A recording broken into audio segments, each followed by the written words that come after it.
I got amazing service in Hong Kong giving birth to my child with like extra medications for like strep B and an epidural and the whole nine, and I paid a fraction. I paid it on my Octopus card. It's a little card that we use to get on the train and to open our apartments and stuff because it has RFID. I paid for my hospital stay. So 4 days in the hospital on my Octopus card.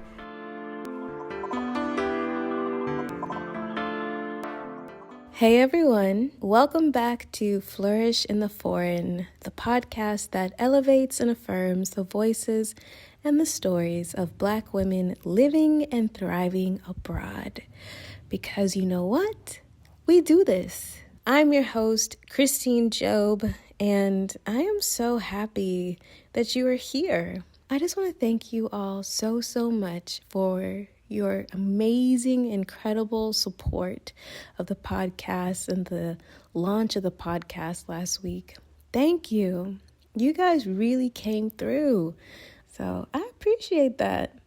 Before I get to the next story, I do want to let you know all the ways you can support this podcast. So the Flourish in the Foreign podcast is written, hosted, and crafted and lovingly edited by me, Christine. And this process is a labor of love, but labor nonetheless. And because podcasting is not free, it takes time, money, and resources to produce this show for you, which I lovingly do. And I am so excited to share more and more episodes with y'all. However, that is why I request support from you all. If you are digging the show, I would love for you to support the show. There are two ways for you to support the show. One is monetary, the other is non-monetary, and both are equally appreciated. The monetary way is through the site Patreon. You can find the podcast's Patreon page at patreon.com/flourishforeign. So that is patreon.com/flourishforeign, which allows you to contribute to the show monthly. So it works like this. On the first of the month, Patreon automatically takes out whatever you choose to donate, ranging from €1 to as many euros as you like. And based on the level of your support is the level of content that you receive from me. So that includes community access, that includes bonus episodes and behind the scene content, and even live Q&A sessions with some of our podcast guests. And if you choose to support the podcast through Patreon, I will love you forever, and also I will shout you out here on this podcast. So thank you in advance. Now, for the non-monetary way to support the podcast, which is equally as important, please shout out the podcast on social media. You can tag the podcast across Instagram and Twitter and Facebook at Flourish Foreign. Let people know what you think about the podcast and why you like it. Please rate the show 5 stars on Apple Podcasts. Leave a review. Of course, subscribe to the podcast so that when new episodes come out, they just drop magically into your listening device. This next story is of Deanna, who is from Atlanta and moved her family to Hong Kong. Moving abroad comes with a whole host of issues, logistical issues, perhaps financial or professional, cultural, and those issues are somewhat magnified when you are moving not only yourself, but a husband and a small child. I'll let Deanna tell you how she managed it. Let's start at the very beginning. I was born in Albany, New York, so upstate New York. And then I moved to Atlanta when I was about 11. And so I did most of my middle school, high school, and college in Atlanta. So in high school, I was obsessed with anime, Japanese animation. And so I had always wanted to visit Japan, live in Japan, do something like that. I took French for 7 years. So I was like, yeah, I'm going to live in Paris one day. And so a general idea of maybe living outside of the US was always a thing, but it didn't seem like a real tangible goal that I could reach one day. It didn't seem realistic for me because I didn't have anybody in my family that really traveled or lived abroad outside of like the Caribbean. My mom is Jamaican, my family's Jamaican, and so like I'm first generation in the States. But like outside of just going back and forth from some island, we really didn't travel like that, and no one really lived abroad like that. So it didn't seem like a real thing, if that makes sense. It was more like maybe one day I could study abroad if I'm lucky or something like that. It never seemed like a feasible thing. But then me and Dave got married, and we put it on our bucket list that like, oh yeah, one of our goals should be living, outside the country and making a big move. My husband has been working for a college in Atlanta, and they have a campus in Hong Kong.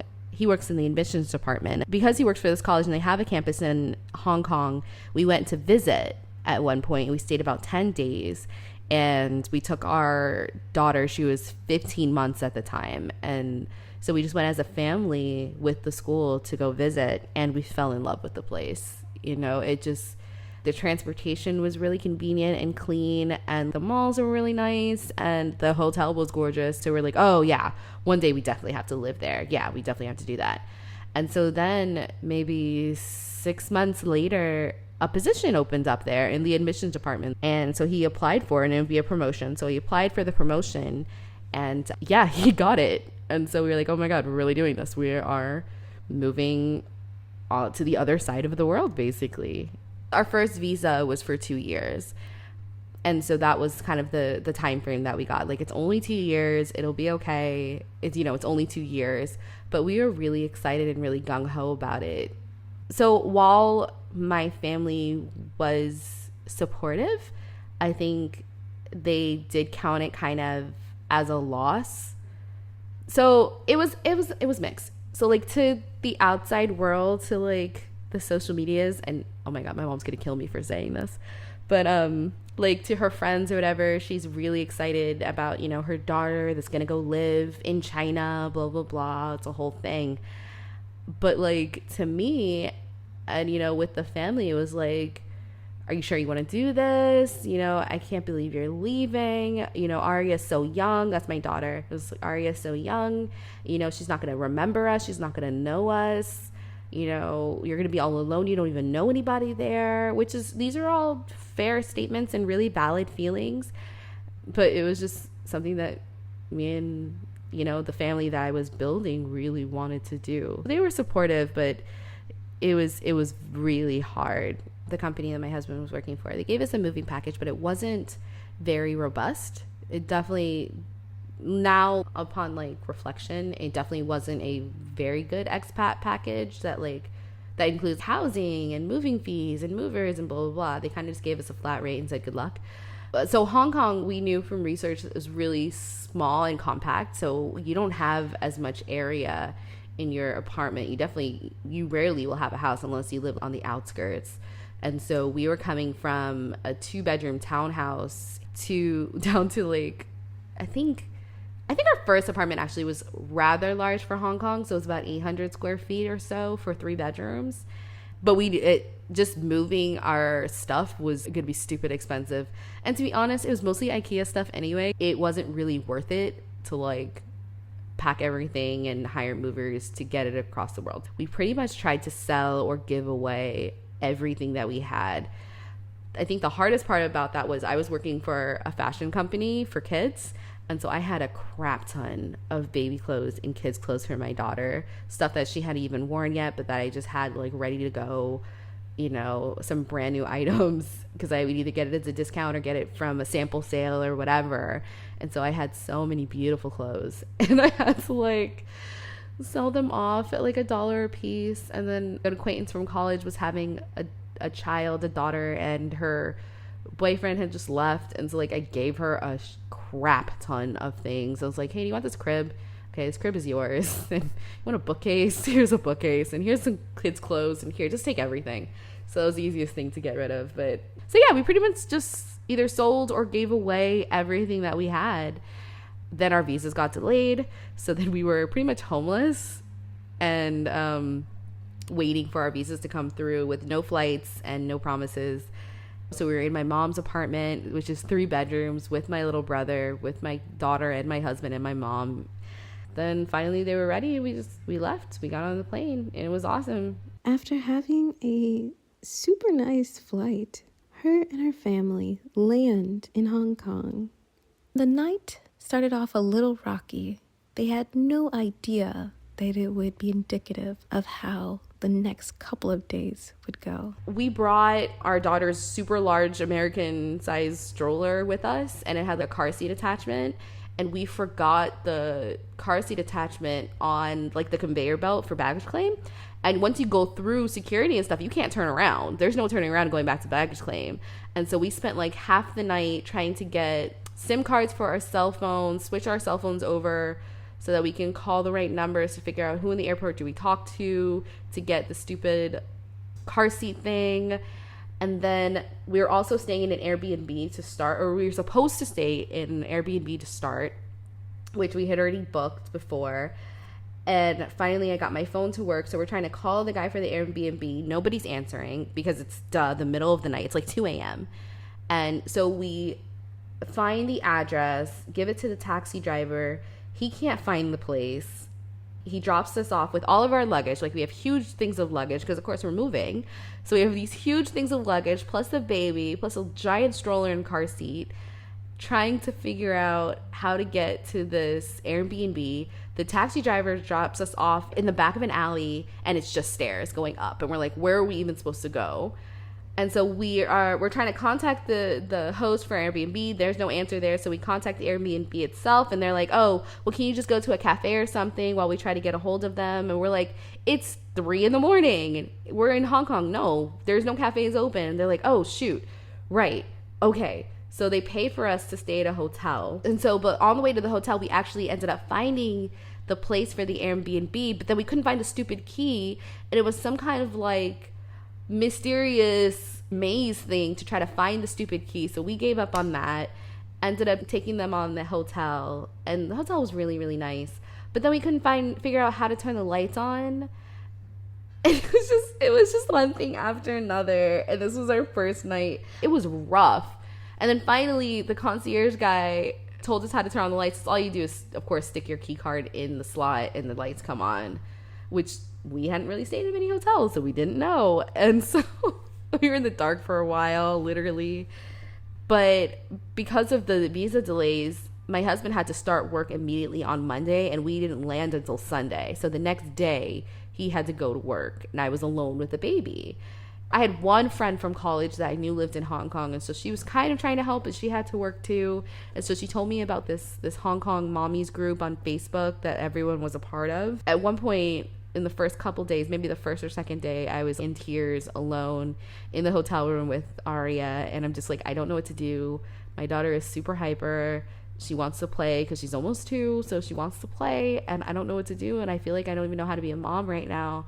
And so I put that on the Facebook group. So many women reached out to say, I'm sorry you're going through this. You know, if you need a play date, let me know. We can meet up today. We can do this right now. And so I made some friends from there. And then this music learning center reached out, was, hey, we're actually located in your same area. Please come over right now. No charge. Just, let her run off her energy, whatever. And so I'm also terrible directions, so I got lost for like an hour. The place was maybe 15 minutes away walking, maybe 10 now that I know where I am. But I got lost for like an hour trying to find it. And when I finally got there, they gave us snacks and just grown-ups to talk to. Arya got to play in the play place. It was amazing. And like, it was just like such a relief to talk to other people. And like, the owner was like super sweet and had like the most beautiful voice, and so she was singing like Frozen to my daughter, and it was just like, oh my god, it just made it bearable. But yeah, that first few days, it was rough. We had no place to live. We were still living out of a hotel. It was hectic and crazy, and it was a lot. But actually, I don't have a but there. No, it was just a lot, period. Deanna is a fellow Black woman podcaster. Her podcast is called Loose Change. The second episode of her podcast, Carrying the Burden of My Race, really caught my attention. It was, one, a provocative title. but also the substance of it was actually quite painfully relatable. I was in Vietnam and I had gotten a weird DM from my old French teacher in Atlanta about my hashtags that I use, because I use Black Girl Magic, Black Girls Travel Too, Black and Abroad, all the Black Girl hashtags, because representation matters. And like a lot like your podcast, I want to show what we are capable of. And it's easier to believe you can be there if you see it. And so, of course, I use these hashtags. Now, this Italian white woman did not agree with this notion and decided to tell me all about it, about how she didn't agree. And she thought I was so much better than that and so much more intelligent than that, and felt that I should be wanting to inspire all girls or all people rather than just Black people. And she just didn't see the necessity of blah, blah, blah. This was on mother freaking Christmas, by the way, while I'm on vacation with my family in Vietnam. And I'm just like, this woman had the audacity to just put herself out there like that. Like, she felt so free, and it made me so angry for so long. Like, days and days I went on thinking about this.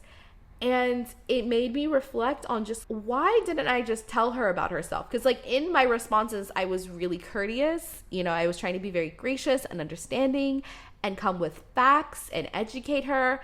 And then I was trying to think, why did I feel the need to educate this stupid, ignorant lady who thought she had a right to me because I was in her French class for a few years? Like, what even is that? And then I had thought about a meetup that we had with the other Black women, where one of the women that was there said that no matter where she goes, she carries herself a certain way because she knows that she is the representation of all Black women. So if this is their first experience with a Black woman, she wants to make sure that they have the right experience of who we are. And there's just such a heavy burden with that, to always have to be a certain way because of how people will perceive us. And I talked about that in therapy because it was just like, I felt so crushed by it, like by that heavy burden. I'm not a perfect person. I make so many mistakes, and I put so much pressure on myself to be like the best version of myself possible. And I was so worried that I'm going to make a bad impression on Black people, a bad impression on Black women, a bad impression on Black moms. And like, because especially when you're a multi-intersectional person, you're representing a lot of different people. And it's just, that's too much. It's too much. And I don't want to do that anymore. And so like, I had started sharing actively with white people, especially, how that feels. And just being more open about like if some person just asked me, at work on Tuesdays, we have like a morning meeting with the entire staff, and some parts they just tell you to like chat with the person next to you, find out how their weekend was going. And I think that had just happened to me. And so I had made a point to tell the white woman that I was talking with of how that made me feel, of trying to carry this burden of my race on my shoulders. And there was something so freeing in telling a white person that that's how other white people make me feel and how other Black women can make me feel. We are not a monolith. We are not all the same. And how I am now does not mean that all Black women are like me. Or how I am now is not an exception to how Black people are. And I feel like that's a very unique stress to people of color, especially to women of color, who tend to get the short end of the stick in kind of many, many, many respects. So that episode came from that, and it was very therapeutic to just get it out. And then during therapy, my therapist told me to block the woman on Facebook, which I did. No, I blocked her on Instagram. I kept her on Facebook so she can see what she's missing, but she can't respond to anything, which is petty, but also I need that. And I keep using my hashtags, and I keep, speaking from a perspective of me as a Black woman, as a Black mom, as a Black podcaster, as a Black designer, as a Black woman living in another country. I think what's been really, really motivating, though, is that I've had non-Black people, like white and Chinese people, say, oh, I listened to this episode and it was just really inspiring to me, and I really just saw myself in it. And I'm like, that is so good for you. I am so glad for you. it wasn't for you. And I don't have to tell them that it wasn't for you, but I'm glad that they don't feel because I mentioned specifically black people, me as a black person, I felt like this because I am black and this is what that means for me, blah, blah, blah, that they couldn't get something from that. I want my audience to be other black women, other black girls, other black people. And if another person, another culture can glean something from that too, that's fantastic. But my priority right now is blackness. And there's no shame in that.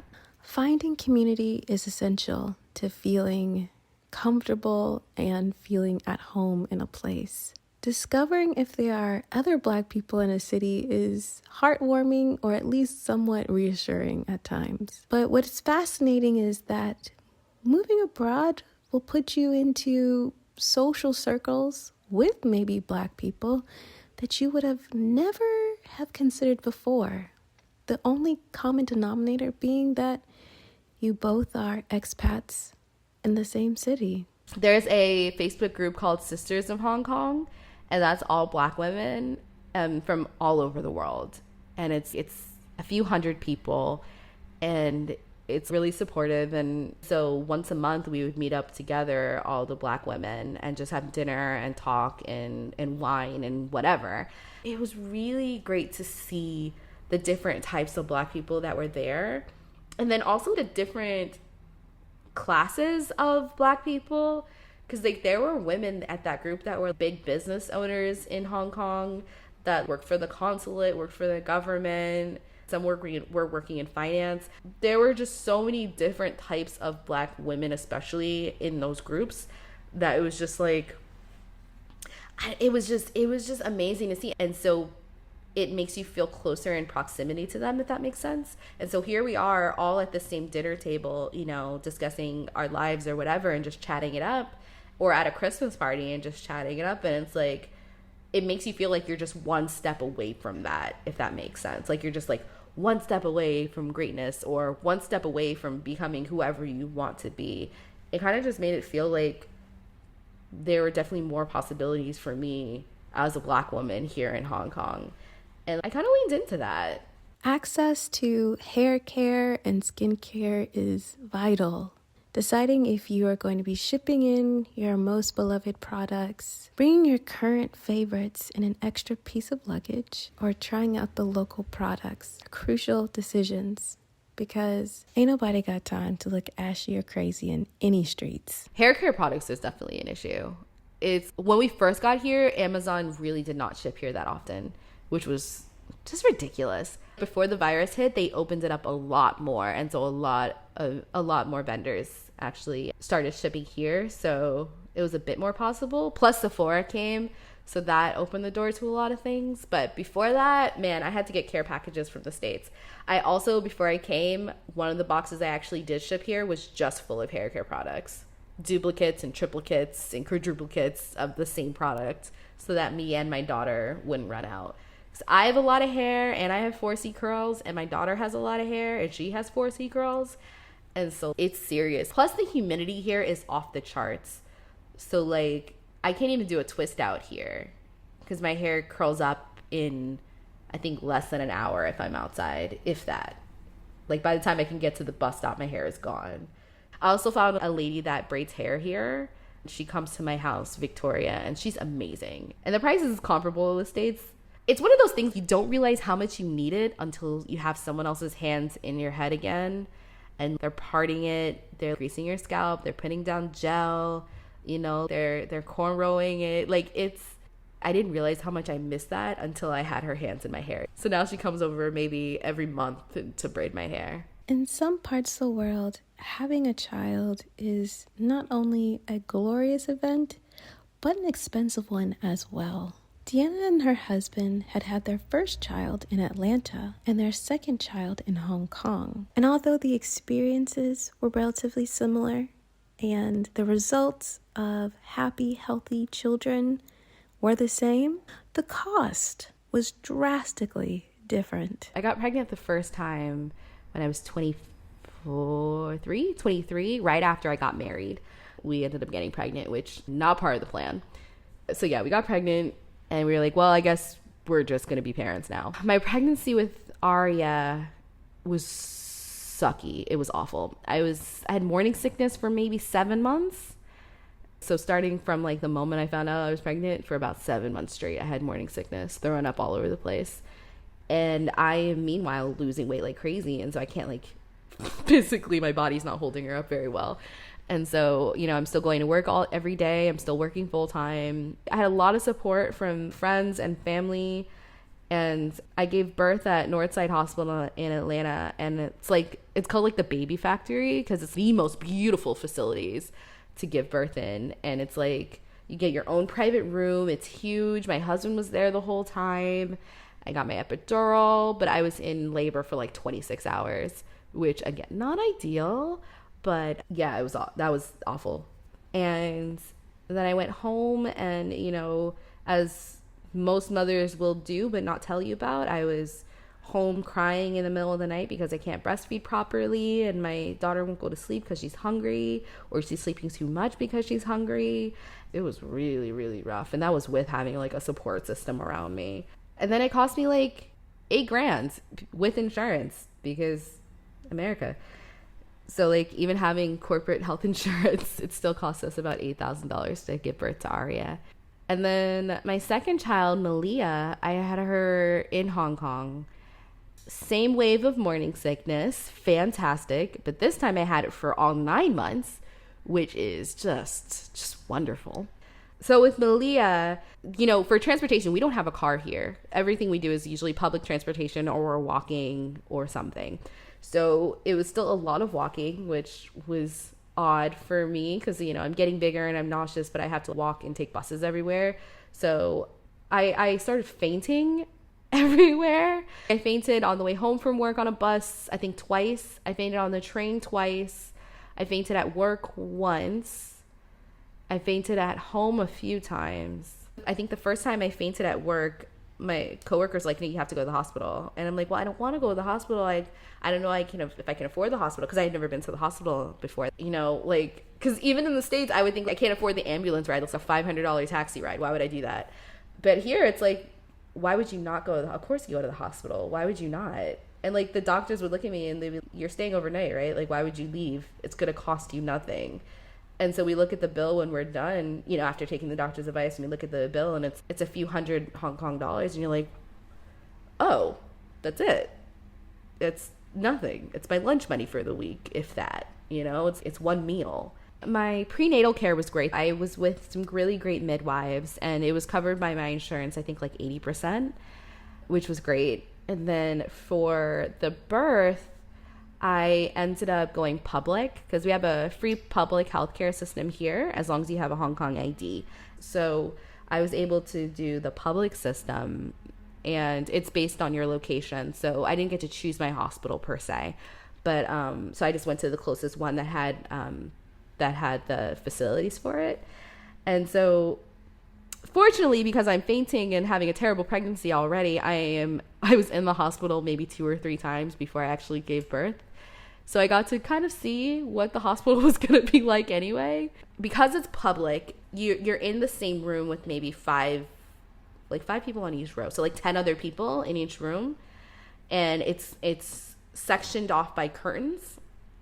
And so there's, you know, you hear other women moaning and groaning, but also it's the age of technology. So everyone has like headphones. You're enjoying your own media or reading books or doing whatever. So the hospital was pretty nice. The food was gross, but it's hospital food. And my midwives weren't allowed to be there because they didn't have, you know, they don't have privileges at the public hospitals.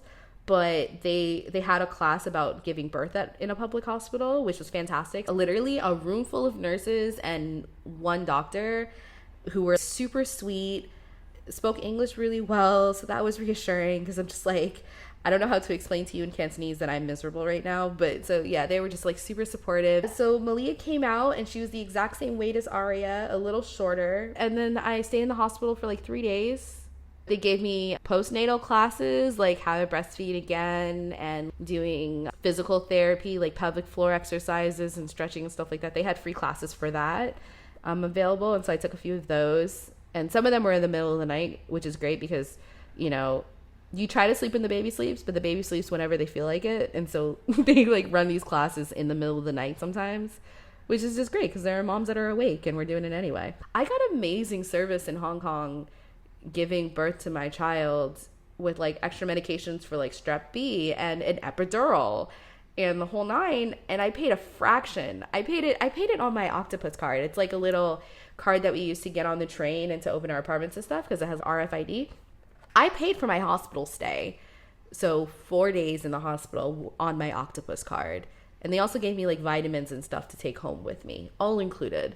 And so it really just doesn't make sense to me why the States has to cost so much when it's like everywhere else has the same equipment and is doing it, and it's subsidized by the government, and it's, you know, it's covered, and you pay like a menial fee. It made me realize that like in the States, you know, we really boast about our high level of service and, you know, we're number one in this and this and this, and that's why it costs so much and it has to cost this much and blah, blah, blah.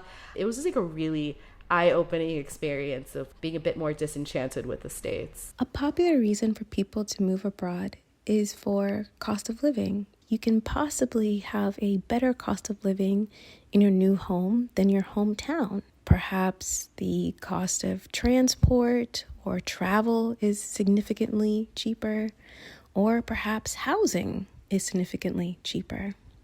That is not the case in Hong Kong. Hong Kong is so expensive for real estate. I think like New York prices and New York size. Our first flat was maybe 800 square feet, which is really large for Hong Kong, especially for our area that we were in. And we worked with a real estate agent for renting. That's what everyone does. When you're renting, you work with an agent. Their fees are 50% of whatever the rent was that you agreed upon. And then your landlords will also be working with a separate real estate agent. Between the two agents, they figure out all the details and stuff. And so our real estate agent found us some really great flats that first or second week that we got to Hong Kong. She showed us a bunch of places based on where David was going to be working, access to public transportation, so buses, trains, minibuses, great stuff. Just the size that she got us was really big. So for 800 square feet, 3 bedrooms, 2 full bathrooms, which also having a full bathroom here, like rarity, but it's amazing. We paid about $3,000 a month, $3,000 US a month. I had just switched jobs. I just found out I was pregnant. We were trying to get Arya into school, and then our landlord raised our rent by $1,000. So we had to find a new place to live, which we ended up doing. But with that was a blessing, because the new place we found, the area is a lot quieter. The school's options were much better. And our flat's a little smaller. It's around 600 something square feet now, but it costs us $2,400 a month. So we save quite a bit, but still 3 bedrooms, 2 baths. So it's a good place. Deanna and her family have been living in Hong Kong for the past 4 years. So I asked her, how was her Chinese? In Hong Kong, they speak Cantonese. In China, mainland China, they speak Mandarin. For the most part, though, everybody here speaks Cantonese and English, and then some Mandarin, which is a big contrast from the States, because on a regular, most people here are bilingual. In the States, you're lucky if you speak English that well. So that was hard to kind of grapple with. So me and my husband tried to take Cantonese lessons. I know my numbers. I know how to ask the bus to stop. I know how to say turn left and turn right, but I don't know which one is which. I just know both terms. And I know how to order a mango juice. And that's probably the extent of my Cantonese. Oh, I know how to say excuse me and thank you, but only because those are very similar words. My daughter's learning Mandarin in school, and so her Mandarin's pretty decent. And then I have coworkers that love my daughter, and so they help her with her Mandarin homework or just talk to her in Mandarin when we get together so that she's keeping up with the language.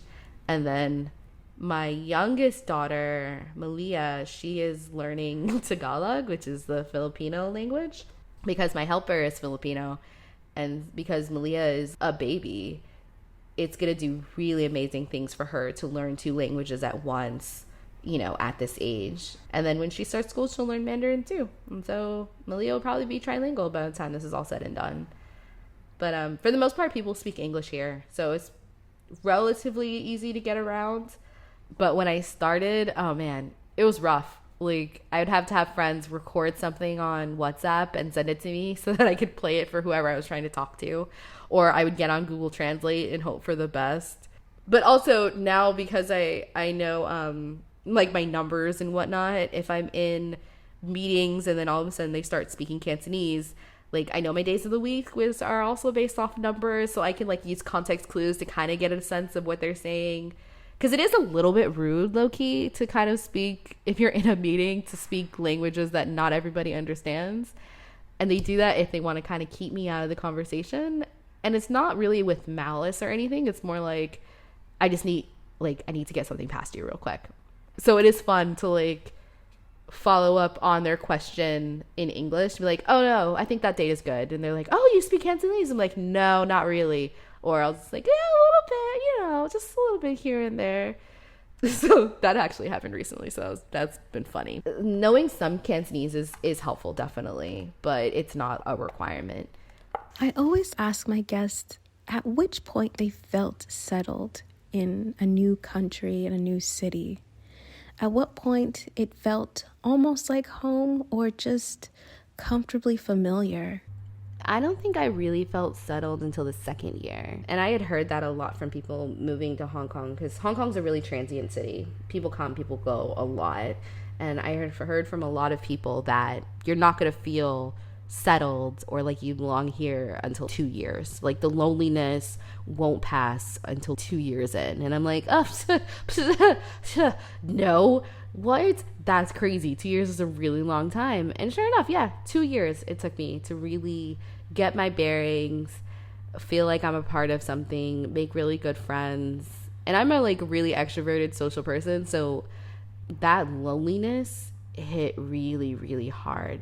And it was hard to talk about with my family because, I had been so gung-ho about coming, even though I didn't know what I was in for.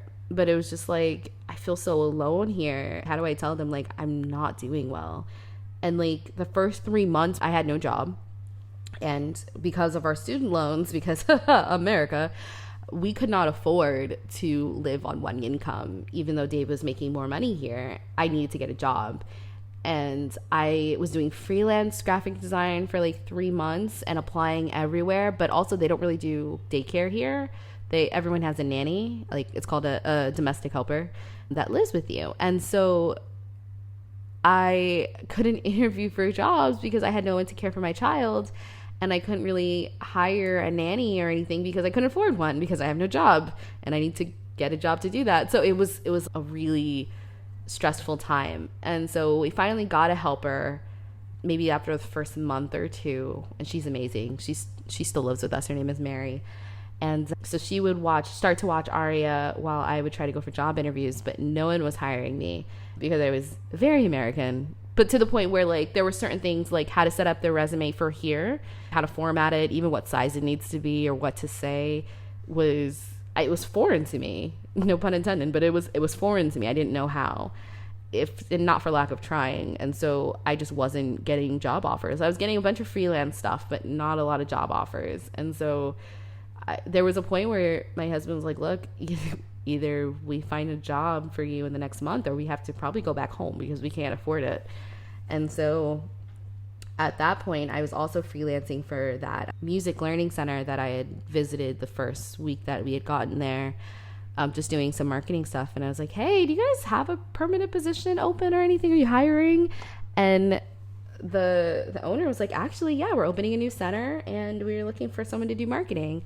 And so I was like, oh, shoot. Yeah, me right there. And so that week I interviewed with them just to have a conversation of what that would look like. And they hired me. And then I negotiated the salary. And yeah, and I prayed on it and I prayed on it and I prayed on it. And I was like, look, God, I can't have a low salary here because, well, relatively low. I just knew how much we needed to survive. And so that's what I prayed on and asked for. And when I went into the interview, that's how much I asked for to be paid. And they were like, no, we can't afford that. So no. Then I told them like, okay, well, just come up with some kind of creative compensation. And, I'm sure you guys can figure it out. And by lunchtime, they're like, okay, never mind. Yeah, we'll just give you that salary. It's fine. So we had a beautiful apartment that, we could just barely afford. We had an amazing helper to live with us and take care of our daughter. And then I got a job that I really liked. And because it was a learning center, my daughter could also go to work with me on some days. And she got to take free classes there. So it really just, for all those things that really worked out for us, I still didn't quite feel settled there until maybe 2 years in. I think the job was really hard and just wasn't what I thought it was going to be. I just didn't know how to like keep up with friendships very well because, it's culturally it's different, right? And so like I think back home, all my friends were mostly from college. And so we had kind of our routine. You go over, you just hang out or whatever. But here, like the flats are all really small. And so people don't really hang out at the house like that. Like not really. And they're going out to bars or clubs or whatever, and that wasn't where I was at. And so I just didn't know how to maintain friendships really, or how to like ask someone to go out or whatever. And so I was lonely for the first 2 years.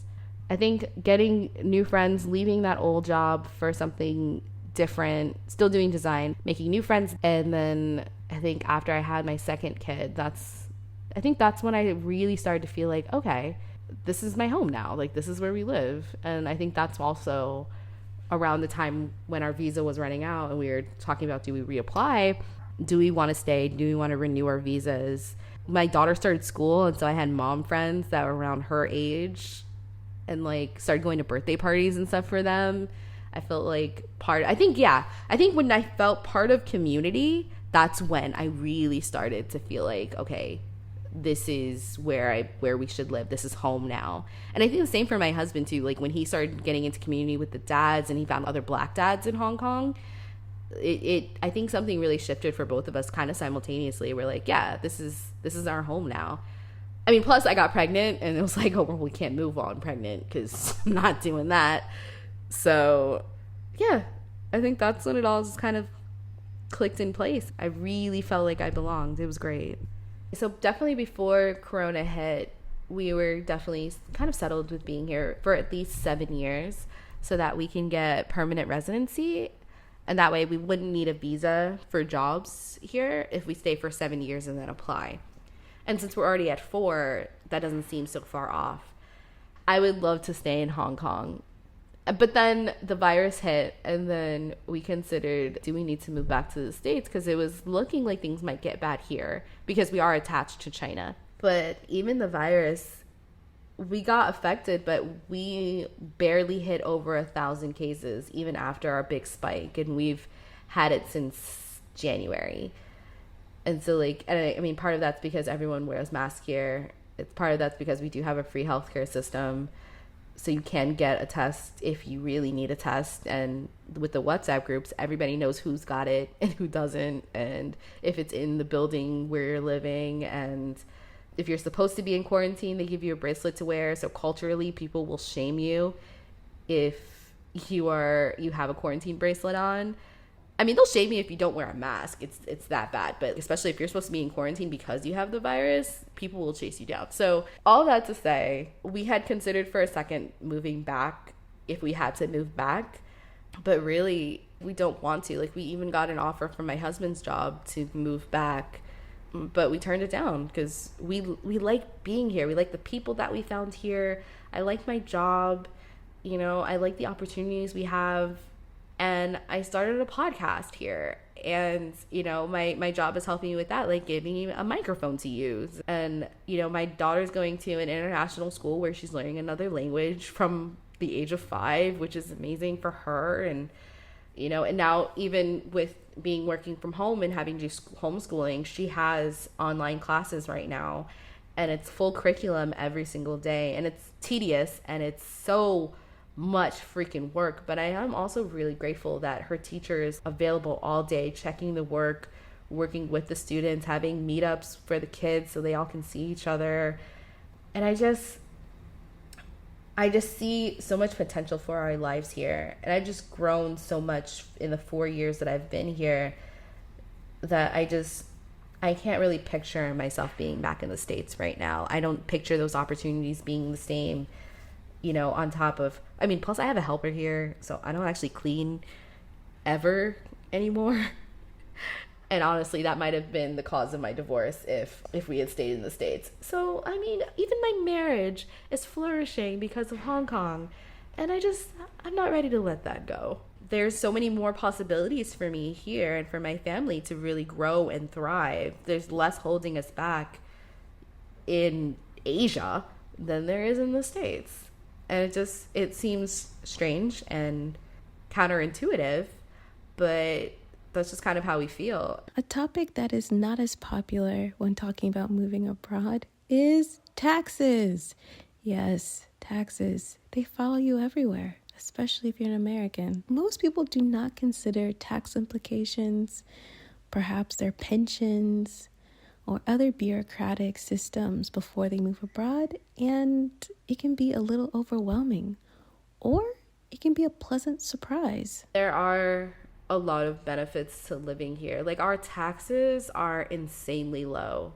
There's no income tax. Like, there's no tax that comes straight out of your paycheck. So every month when you get your paycheck, it is that rate. Whatever it is minus your pension, that's what you get paid every month. So we see all of our money. And then our pension plans, it's also dead simple. They kind of set it up for you, and they have you like pick a few investments or something like that, the stuff that I still don't know. But I asked my HR director and I asked some coworkers, and they helped me figure that out.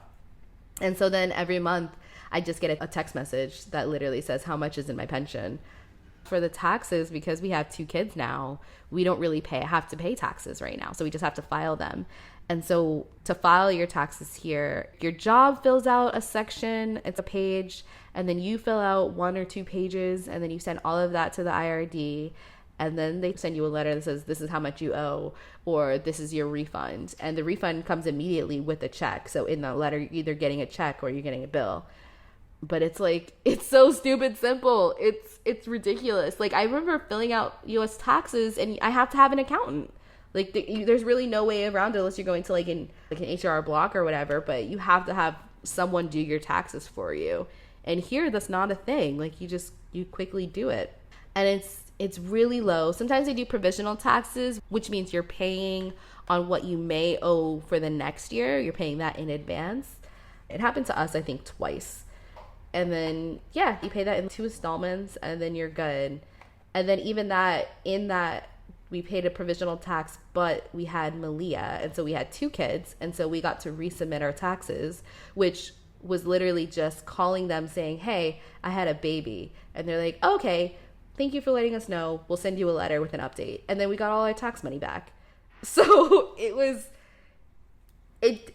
makes me a little bit more disenchanted with the States, because we're paying all this money with taxes. It's super complicated. And then it goes to what? Not a free healthcare system. So it's like, what is even the point? Safety is crucial no matter where you live. But how do you deal with political unrest, especially if you did not necessarily expect there to be political unrest?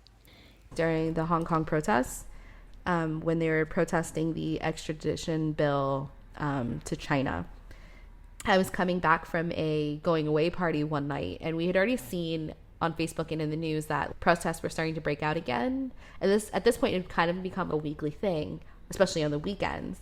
But we were coming back from this party, and we had heard things were getting kind of bad. And even when I had first gotten to the party, I was trying to exit one way out of the train station, and people were running in saying, don't come out that way, don't go out that way. They just shot tear gas. Cool. That's what tonight's going to be. Awesome. And so I just went out a different way, Google mapped how to get to the place, and it was fine. And so we stayed for a couple hours, and then on our way home, the area that we were in was dead silent. Zombie apocalypse silent. It was weird. It was me and a friend and his wife, and we were trying to find, the closest MTR, because by that point, our closest train station had closed.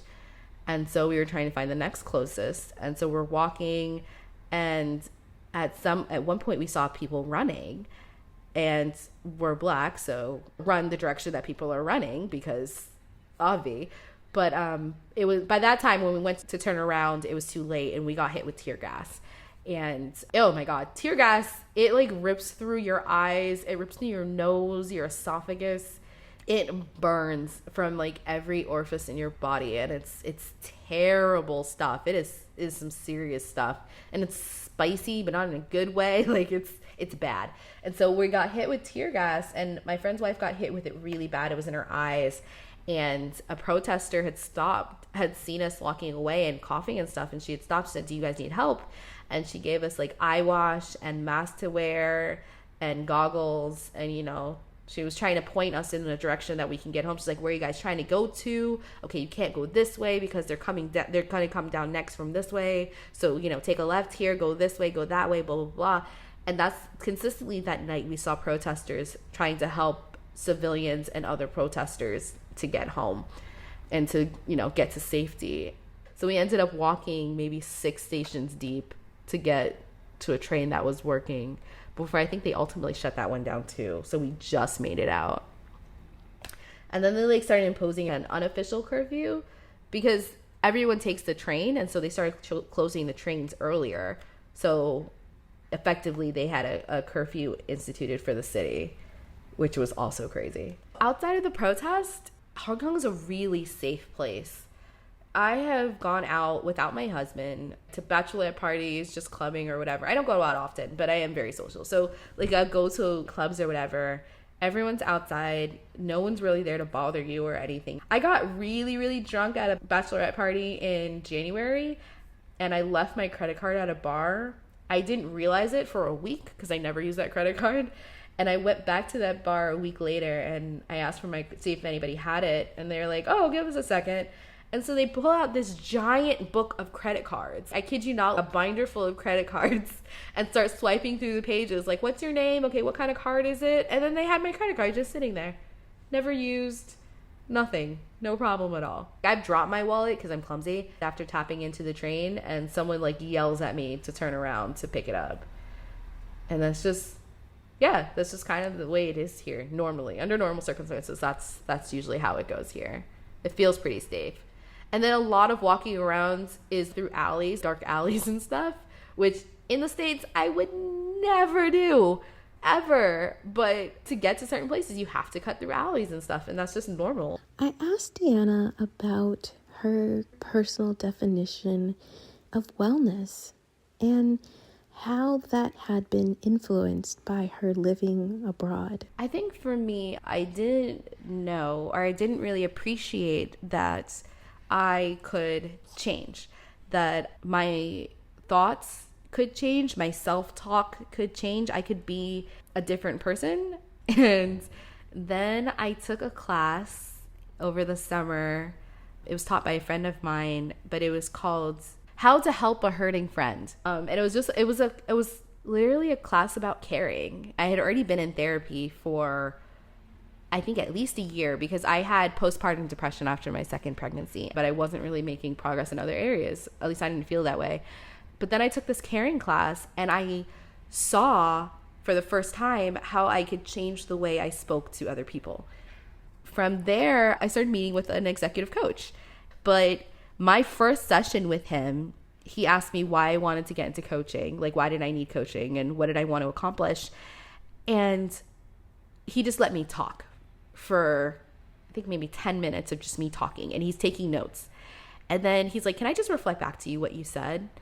And he was like, "So what I gathered from this is you don't think you're good at anything, like at all, not your job, not motherhood, nothing. You don't think you're good at anything." And I'm like, okay, maybe. I don't usually put that in my face, but sure, maybe that is how I feel about myself. And I just had never had anybody reflect that back to me to the point where I could actually grapple with it. But he would give me like homework assignments and things that I had to do in between our sessions. And he was like, "Look, do not call me for another session until you complete this assignment that I've given you." One of the assignments was I had to talk to my boss about where I was at and the kind of feedback that I need from her and what I need from her as my line manager, which super awkward conversation. And I also had to apologize to her for how I perceive her and how I put my bad history with other bosses onto her. And like, she doesn't know this about that I've done this, but I had to like apologize to her about it. And it was crazy and stupid and hard and so awkward. but it was so good for our relationship. It was crazy good. Even now I'm getting like a little bit emotional about thinking about it, because like I didn't realize that my struggle with leadership was holding me back from becoming like a leader myself. And I also didn't realize that it was something that I actively needed to change. I just thought like, a healthy mistrust of all leadership is a good way to go about your life. Apparently that is not the case. And so like when I look at like self-care, I look at doing that self-reflection. I look at learning more about myself and how I respond to things, how I react to things. Even taking an hour away from my job each week to go to therapy, I do not feel guilty about that, because if they want me to be a great employee, I need to have great mental health.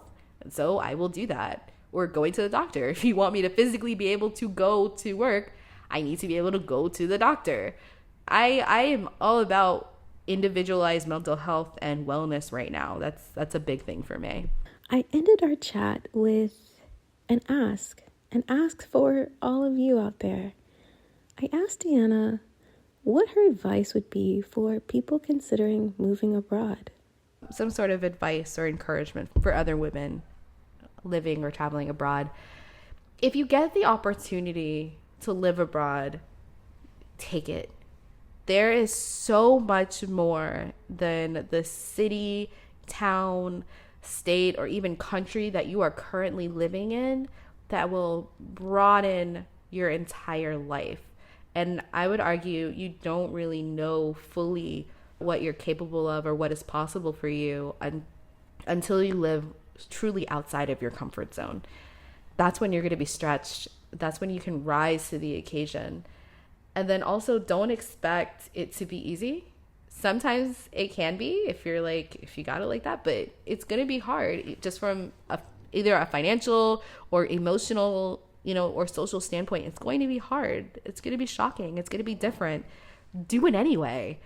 Because I guarantee you who you become and just who you'll meet and just the things you'll be able to do with your one life that you're given, you're not going to want to change that for the world. So for moms, especially if you have kids, you don't have to use that as your reason of why you can't go. I left the States with our daughter before she turned 2. Like they will be okay. They grow and thrive also in that experience because they don't know anything better. And so you're setting them up to already know that there is so much more out there than where they were born. And so that's just going to be amazing for you. Again, it's going to be hard. It's so worth it. I would not ever change the fact that I moved to Hong Kong, like ever. I don't know when I'm going back to the States, to be honest, unless it's like vacation. But even that, I love that story. So if you resonated with this story, if you loved hearing about Deanna, please, please, please follow her on all of her social media handles. I am at Like Jeans pretty much everywhere. 'Cause my last name is Denim. And so it's like denim like jeans, get it? Like jeans. So yeah, I'm Like Jeans on Instagram. My website is atlikejeans.com or deannadenim.com. And then my podcast Loose Change is on all major podcast platforms. So Spotify, Apple Podcasts, Podcaster, Google Podcasts, all the things. It's on like 8 different platforms right now. And so yeah, you can find me all over the place. I was actually a guest on her podcast, Loose Change. So if you haven't heard her podcast before, definitely check out How to Podcast When You Don't Know How to Podcast. We had a really great time and a really interesting conversation.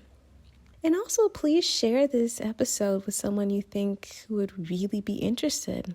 Someone who is possibly thinking about moving to Hong Kong, someone who dislikes good stories, someone who's interested in just hearing a different perspective about living abroad. Also, if you like the podcast, please be sure to subscribe, rate this podcast 5 stars on Apple Podcast, leave a review on whatever platform you're listening on, and of course, share across all of your social media platforms or just email someone and say, hey, this is a cool podcast. You should check it out. If you're interested in starting a podcast, I highly recommend checking out the Podcasting 101 course that is held by Frequency Media, which is owned by my dear friend Michelle Cody, who was truly instrumental in helping me get this podcast off the ground. All of that information will be in the show notes. And if you need music or beats for your YouTube channel, your Instagram, your mixtape that's dropping as soon as coronavirus is over, whatever, definitely check out my brother, Zachary Higgs, who actually created the theme music for this podcast. I'll leave all of his information in the show notes. All right, see you guys next week. On the next episode of Flourish in the Foreign, I just naturally wanted to learn more about their culture, and in learning more about Noongar indigenous culture, I had a desire to learn more about my own Nigerian culture and before pre-colonization, like what were my ancestors doing before the missionaries came? What was their connection to the land then, you know? If you really dig deep, you realize that African culture is deeply connected, as a spiritual thing.